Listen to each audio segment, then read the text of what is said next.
పాపమాయన్ని దిగిపోయినైనా మొత్తం దిగబడిపోతాడనమాట. ఆమె ఏం చేసిందంటే ఆమె దాచిపెట్టింది వచ్చి సంగటి ముద్దలు. ఈమె సంగటికెళ్ళకి ముద్దలు చేస్తుంది కదా, ఇంక వాళ్ళ అత్తకో తోడుకోళ్ళకి తెలియకుండా రోజు 4 ముద్దలు ఎత్తుకొని వచ్చి బొట్లో వేసి దాచిపెట్టింది. అవి ఏమన్నా పనికొస్తాయా? సో మన వాళ్ళు చేసేటువంటి అంటే నవ్వు వచ్చినా ఆమె చేసింది వచ్చి కొంచెం తెలివి తక్కువ పని. తను సేవ్ చేయాలని అయితే చూసింది, కానీ సేవ్ చేసిన విధానము ఆ యొక్క నిలవలేని వస్తువుని సేవ్ చేయడం అనమాట.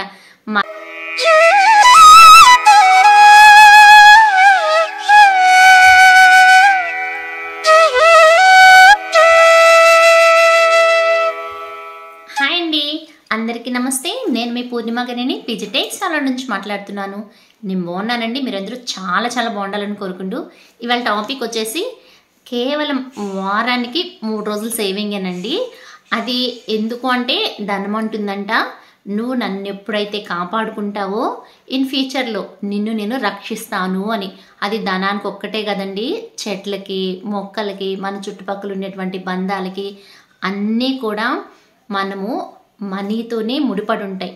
100లో 99% సమస్యలు సాల్వ్ అవ్వాలన్నా, 99% సమస్యలు ఏర్పడాలన్నా కారణం వచ్చి మనీనే అంట.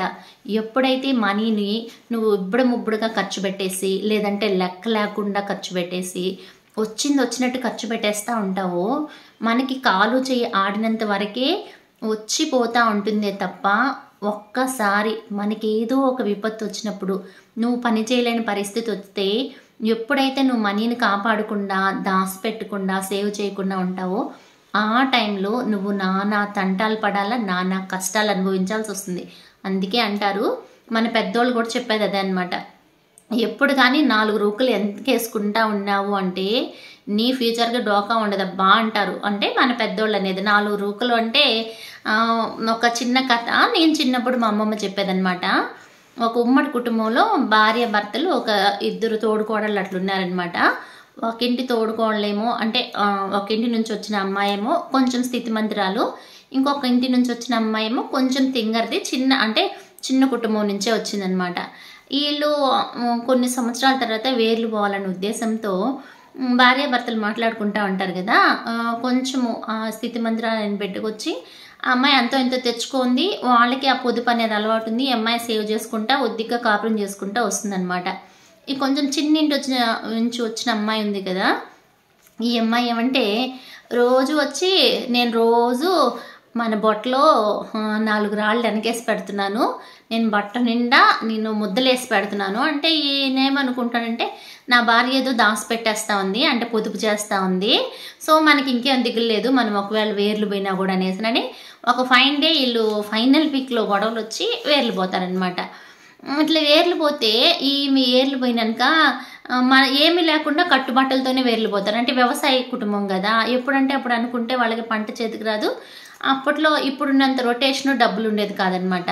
సో ఈ భర్తని వేరు తీసుకొని వెళ్ళిపోయిన ఆమె మా బొట్ట నిండా ఈమె ముద్దలేసి పెట్టుంది కదా. సో ముద్దలు అంటే ఇంకేదో దాచిపెట్టి ఉంటుందిలే, ఏదో బియ్యం గింజలు, లేదంటే అప్పట్లో ఏమొచ్చేది రాగులు, సజ్జలు, జొన్నలు, వరి ఇట్లాంటివి ఉండేది కదా, ఏమన్నా పెట్టుంటుందేమోలే నా భార్య. సో ఆ బొట్టలో నేను దాచి పెడుతున్నాను, నేను వేసి పెడుతున్నాను అంటుంది కదా అనేసి నేను నమ్ముతాడు. సో అట్లా వేర్లు పోయినాక ఆ బొట్ట మాకే కావాలా అంటుంది. సరే ఓకే మీరే తీసుకోండి అని పెద్దోళ్ళు పనిచేస్తారు. సో ఈయన వచ్చి నువ్వేదో దాచి పెడుతున్నా, నేను బొట్ట నిండా వేసేస్తున్నాను, రోజు ముద్దలు వేసి పెడుతున్నాను, 4 రాళ్ళు వెనకేసుకోమన్నారు కదా అనేసినని ఏమంటుంది. సో ఒకరోజు వచ్చి ఈ ఖర్చులకి ఏం డబ్బులు లేదు అంటే తినేదానికి గింజలు లేవు, ఎట్లా అంటే నేను బొట్టలో ఉండేనంటే ఈయన ఎక్కి పాపమాయన్ని దిగిపోయినైనా మొత్తం దిగబడిపోతాడనమాట. ఆమె ఏం చేసిందంటే ఆమె దాచిపెట్టింది వచ్చి సంగటి ముద్దలు. ఈమె సంగటికెళ్ళకి ముద్దలు చేస్తుంది కదా, ఇంక వాళ్ళ అత్తకో తోడుకోళ్ళకి తెలియకుండా రోజు 4 ముద్దలు ఎత్తుకొని వచ్చి బొట్లో వేసి దాచిపెట్టింది. అవి ఏమన్నా పనికొస్తాయా? సో మన వాళ్ళు చేసేటువంటి అంటే నవ్వు వచ్చినా ఆమె చేసింది వచ్చి కొంచెం తెలివి తక్కువ పని. తను సేవ్ చేయాలని అయితే చూసింది, కానీ సేవ్ చేసిన విధానము ఆ యొక్క నిలవలేని వస్తువుని సేవ్ చేయడం అనమాట. మన వాళ్ళు సేవ్ చేయడం కూడా అలానే అంటాను నేను. అది ఎలాగంటే మనం కొనేటువంటి ఆర్నమెంట్స్ అంటే నగలు, ఈ యొక్క పిచ్చి నగలు కొంటా ఉంటాం కదా, అదొకటి. వేసుకునేటువంటి బట్టలు ఇబ్బడి ముబ్బడిగా మనం బట్టలు కొంటానే ఉంటాము. మనం దాంట్లో ఏమన్నా తిరిగి ఆశించేదానికి ఉందా? బట్టల్లో గిల్ట్ నగలు ఏమన్నా తిరిగి ఆదాయం వస్తుందా? ఇంకొకరికి ఒక పిచ్చి ఉంది అంటుందబ్బా. అది ఎలా అంటే అది పిచ్చి అనగానే ట్రెండ్ అంటూ ఉంటారు వాళ్ళ ఉద్దేశంలో. ఇవాళ పోయేసి కొత్త నగలు తెచ్చేస్తారనమాట. సో వాటిని ఒక పెళ్ళికో ఫంక్షన్గా వేసుకునేస్తారు. ఇంకా వాటిని వాళ్ళు ఇంక వాడరు అనమాట. అంటే ఒక ఫంక్షన్కి వేసాం కదా నగలు కూడా, ఇంకో ఫంక్షన్కి వాటిని ఏం చేసేది, వాటిని ఎత్తుపై ఇచ్చేసి ఎక్స్చేంజ్ చేసుకొని కొత్త నగ తెస్తారు. ఎంత లాస్ అవుతుంది చూడండి. మనం కొనేటప్పుడు తరుగు కూలి అన్నీ వేసుకుంటాము, మళ్ళీ తిరిగి తెచ్చుకుంటాము. పెద్ద టైం కాదు, వాటిలో వేస్టేజ్ ఏముండదు, అందులో పాడైపోయేది కూడా ఏముండదు. కానీ మనం ఎంత తెచ్చుకున్నా, ఈవెన్ 9 months 6 తెచ్చుకున్నా మనం కొనేటప్పుడు తరుగు కడతాం కదా, తిరిగి తీసుకునేటప్పుడు వాళ్ళు తరిగిస్తారా? ఇవ్వరు కదా. మళ్ళీ ఇంకొక వస్తువు తెస్తారు, మళ్ళీ దానికి తరుగు, జిఎస్టీ, వ్యాట్ అన్నీ కలిసి మళ్ళీ వాటికి ఎగేసి వస్తువులు తెస్తూ ఉంటారనమాట. ఇది కూడా రాంగే అంటాను. ఎందుకంటే మనము ఏదైనా ఒక వస్తువుని కొన్నా దాంట్లో ఇన్వెస్ట్మెంట్ కావాలా, లేదా ఇన్వెస్ట్మెంట్ పర్పస్ మనం కొన్నా దానికి కొన్ని రోజులు టైం తీసుకోవాలా. ఎప్పుడైతే మనం టైం తీసుకుంటామో అప్పుడే దాని వాల్యూ పెరుగుతుంది. ఒకవేళ మార్చుకోవాలి నగరన్నా కూడా అప్పటికప్పుడు లేదా ఒక సంవత్సరానికో 6 నెలలకో మార్చేస్తే పెద్ద వేరియేషన్ రేట్లో కూడా కాస్ట్ డిఫరెన్స్ రాదు. ఆ తరుగుని కూలిని మనమైతే లాస్ అవుతాం అనమాట. ఒకవేళ అది బ్రేక్ అయినా, బంగారు వస్తువైనా బ్రేక్ అయినా దాన్ని తీసుకెళ్ళి ఎక్స్చేంజ్ చేయడం కాకుండా మాకు వెసులుబాటు ఉంది, నేను నెల నెల సేవ్ చేయగలుగుతాను అంటే దాన్ని తీసుకెళ్ళి ఇంకా బ్యాంక్లో కుదవబెట్టి వచ్చిన డబ్బుతో నువ్వు కొత్త నగ కొనుక్కో. సో కొత్త నగ నీకు మిగులుతుంది. దీంట్లో సేవ్ చేసి మనం కుదువబెట్టిన వస్తువుని మనం విడిపించుకోగలుగుతాం అనమాట. ఇలా చేయడం వల్ల వృద్ధి చెందుతామే కానీ ఈ వస్తువు ఏదో వంకరగా ఉంది, లేదంటే వాళ్ళు బాగలేదన్నారు. కొంతమందికి ఇది ఒక ప్యాషన్ అనమాట. షాప్లో పోయి బాగా నస్తుంది, బాగా తీసేసుకుంటారు, ఎత్తుకొని వేసుకుంటారో లేదో, ఎవరో ఒక 2 అమ్మ లెక్కలో ఇదేం నీకు సెట్ అవ్వలేదు, బాగలేదన్నారా, ఇంకా వాళ్ళ ఇష్టానికి వాల్యూ ఉండదన్నమాట. వాళ్ళు నచ్చలేదన్నా నేను పోయి మార్చేస్తా, ఎంత లాస్ అయినా పర్లా. ఇలానే మన లేడీస్ 100లో 60 మంది ఉన్నారండి. కావాల్స్తే చెక్ చేసుకోండి. మనం ఇష్టపడి మనకి నచ్చింది మనం చెక్ చేసుకొని మనం కొనుక్కున్న వస్తువు ఇంకొకళ్ళ ఒపీనియన్ అభిప్రాయాలకి మనం విలువ ఇవ్వక్కర్లేదు. ఎప్పుడు కానీ మనకు నచ్చింది, మనకి సాటిస్ఫై అవ్వండి మనం ఏ వస్తువు కొనుక్కోం కాబట్టి. సో ఇంకొకళ్ళ ఇష్టాలు, ఇంకొకళ్ళు ఏదో చెప్పారని మాత్రం రాంగ్ డెసిషన్స్ అయితే తీసుకోకండి. సో వీటిని కనుక, ఈ చిన్న చిన్న మిస్టేక్స్ని కనుక మనం రెక్టిఫై చేసుకున్నాము అంటే, సో మనము దాచిపెట్టేటువంటి ప్రతి రూపాయిని ఎక్కడ ఇన్వెస్ట్ చేయాలా, నేను అదే అన్నాను, సంగటి ముద్దలా చేయటం కాదు. మనం చేసిన ఇన్వెస్ట్మెంట్ ఏదో గింజలు గాను, ఇంకొక ఇదేంటంటే మనకి పెద్ద పెద్ద గోపురాలు అవి కడుతుంటారు కదా, అక్కడ పెద్ద అంటే గోపురం మొదలు పెట్టినప్పుడు అన్ని అంటే ఏ ప్లేసెస్ నుంచి మంచి శ్రేష్టమైన గింజలు తీసుకొచ్చి అక్కడ దాచి పెడతారండి. అంటే వాళ్ళు యొక్క కలశాలు పెడతారు చూడండి, ఆ కలశాల కింద స్టోర్ చేసి పెడతారనమాట. అంటే శ్రేష్టమైన గింజలు, నవధాన్యాలు కావచ్చు, వరి గింజలు కావచ్చు, గోధుమ కానీ సజ్జలు కానీ అట్లాంటివి అక్కడ ఎందుకు స్టోర్ చేసి పెడతారు అంటే, ఏదైనా విపత్తు వచ్చి మనకి మొత్తం ప్రకృతి అంతా కొట్టుకుపోయినా ఎత్తైన ప్లేస్లో తడవకుండాటువంటి ఆ శ్రేష్టమైన గింజల్ని మొలకేస్తే మళ్ళా అవి మన యొక్క భోజనానికి ఇబ్బంది కాకుండా మళ్ళా అవి వరి నారు ఇట్లా నారులాగా వచ్చి పంటలు పండించి మళ్ళా రీగ్రోత్ అయ్యేటందుకోసమని శ్రేష్టమైనటివే ఇట్లాంటివి దాచిపెడతారండి. మన వాళ్ళు పెద్దవాళ్ళు చేసేటువంటి ప్రతి పనిలోనూ ఒక సూక్ష్మమైన రహస్యం అంట ఇది. సో వాళ్ళు ఏమి ఆలోచించారంటే, ఎంత వానలు వరదలు వచ్చి కొట్టుకొని వెళ్ళిపోయినా, ఇళ్లలో ఉండేటువంటి ధాన్యాలంతా పోయినా కూడా మన ప్రకృతిలో మనం జీవించేందుకు ఎటువంటి ఇబ్బంది కలగకుండా చాలా ఎత్తుగా ఉండేటువంటి గోపురాల మీద కానీ కలశాలు పెట్టుంటారు చూడండి, వాటి కింద శ్రేష్టమైన గింజలు అయితే పెట్టుంటారండి. అవి మనకి ఎటువంటి నేచర్లో జరిగేటువంటి రీసైకిల్కి ఇబ్బంది కాకుండా ఆ ధాన్యాలను ఉపయోగించుకొని మళ్ళా పంటలు పండించుకొని బతకచ్చు అనే ఉద్దేశంతో. సో మనం కూడా చేసుకోవాల్సింది, మన లైఫ్లో మనకి ఎటువంటి ఒడిదుడుకులు ఎదురైనా మన లైఫ్ తాఫీగా పోవాలంటే మనం ఎలా దాచిపెట్టుకోవాలా, సంగటి ముద్దలా చేసుకోవాలా, లేదంటే పెద్ద గోపురాల కింద ఉన్నటువంటి శ్రేష్టమైన గింజల్లాగా దాచుకోవాలా అన్నది మనం నిర్ణయించుకోవాల్సింది. మనం ఈ గోల్ పెట్టుకోవాలా, ఇలాంటి సంకల్పం పెట్టుకోవాలా, నేను ఒక వస్తువు కొనుక్కోవాలా. బంగారనే కాదండి, ఏదైతే మనం దాచిపెడతామో దాని వాల్యూ రోజు రోజుకి పెరుగుతుందో దాన్ని మనం దాచిపెట్టాము అంటే మన ఫ్యూచర్కి మన పిల్లల భవిష్యత్తుకి డోకా ఉండదు అంటాను నేను. సో అలా నేను ఈరోజు ఒక సింపుల్ సేవింగ్ ప్లాన్ ఒకటి ఇంత చెప్పి ఎందుకు షేర్ చేస్తున్నానంటే, సేవింగ్ ప్లాన్లో వారానికి 3 రోజులే 150 రూపాయలు రోజుకన్నాను కదా. సో ఇంత అమౌంట్ మాకుంటే మేము ఇంకోదో ఒకటి చేసుకుంటాం కదా అని మీరు అనొచ్చు.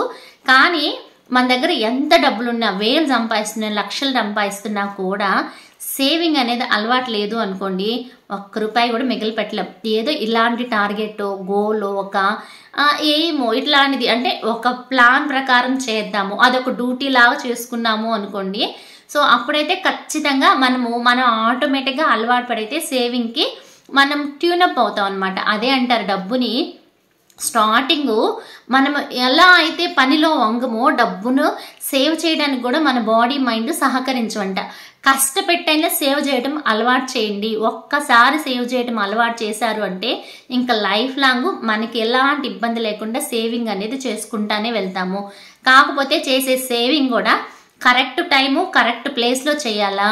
మేము టెంక్ నాటాం కదండి, రోజు లోడ్ చూస్తుంటే దాంట్లో మొలకలు రావు కదా.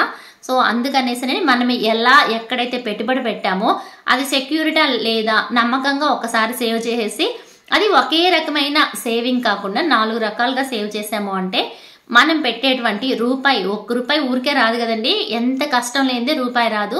ఆ రూపాయిని ఇంకా పిల్లలు పెట్టించడానికి మనం ఎలా దాచిపెట్టాలా, సో దాంట్లో ఒక పార్టే యొక్క సేవింగ్ ఛాలెంజెస్ అంటాను నేను. సో ఈరోజు నేను చెప్పేటువంటి సేవింగ్ ఛాలెంజ్ వచ్చి 150 రూపాయలు వారానికి 7 రోజులు ఉంది కదా, 4 రోజులు ఖాళీగా ఉండి 3 రోజులు మాత్రం 150 లెక్కన 450 రూపాయలు. నెక్స్ట్ వీక్ అంటే వారం పెంచుకుంటా పోయేది ఒక సేవింగ్ స్కీము. ఇలా సేవ్ చేస్తే 1 నెలకి ఎంత సేవ్ చేస్తాం, 2 నెలలకి ఎంత సేవ్ చేస్తాము, 1 సంవత్సరానికి అయితే ఎంత సేవ్ చేస్తాం అనేది క్లియర్గా షేర్ చేసేస్తాను. ఓన్లీ 150 రూపాయల లెక్కన సేవ్ చేసుకుంటా పోయినా సంవత్సరం తిరిగే కొద్ది 18,000 సేవ్ అయిపోతుంది. కొంచెం పెంచుకుంటా సేవ్ చేస్తామంటే వేలల్లో ఉంటుందండి, 6,00,000 దాకా సంపాదిస్తాం అనమాట. అది కొంచెం క్లియర్గా నేను నోట్స్లో రాసి మీకైతే ఎక్స్ప్లెయిన్ చేస్తాను. ఏది మాకు యూజ్ అవుతుంది, ఇది బెనిఫిట్ ఉంది అంటే మాత్రం దాన్ని ఫాలో అవడానికి అయితే ట్రై చేయండి. అందుకంటే ముందు నా ప్రోగ్రామ్ మీకు యూజ్ అయినా నచ్చినా లైక్ ఇవ్వడం మర్చిపోవద్దు. అలాగే కొత్తగా చూస్తే సబ్స్క్రైబ్ చేసుకొని ఫాలో అవ్వండి.